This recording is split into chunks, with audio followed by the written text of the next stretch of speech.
Սիրիայում կոտորած է նոր իշխանության թուրքական ձեռագրով, զոհ են գնացել նաև հայր ու որդի։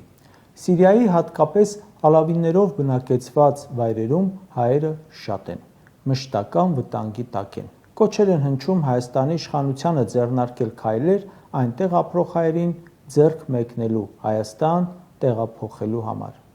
Իսկ սրանք զբաղված են ոչ մեկին օգուտ չտվող գործերով։ Երեկ առավոտյան Փաշինյանը տեսանյութ է տարածել հեծանիվ քշելը վերսկսելու մասին, հետո հանկարծ Գյումրիում նախընտրական արշավ էր անում։ Այսօր իրար հետևից 7 գրառում է արել, որից 3-ը այն մասին, թե իրեն ով է բերել իշխանության։ 4-րդ գրառմամբ քաղաքաշինության կոմիտեի մամուլի քարտուղարի գործն է արել, մանկապատանեկան կենտրոնի ռեմոնտի մասին։ Մի գրառմամբ էլ Պետ նախագահի լրատվական բաժնի աշխատողներից մեկի գործն է արել, գրելով, թե քանի հոգի է միացել համընդհանուր հայտարարին եւ այլն։ Մեկ այլ բարձրաստիճան պաշտոնյա էլ կոշիկներն է ցույց տվել համացանցում։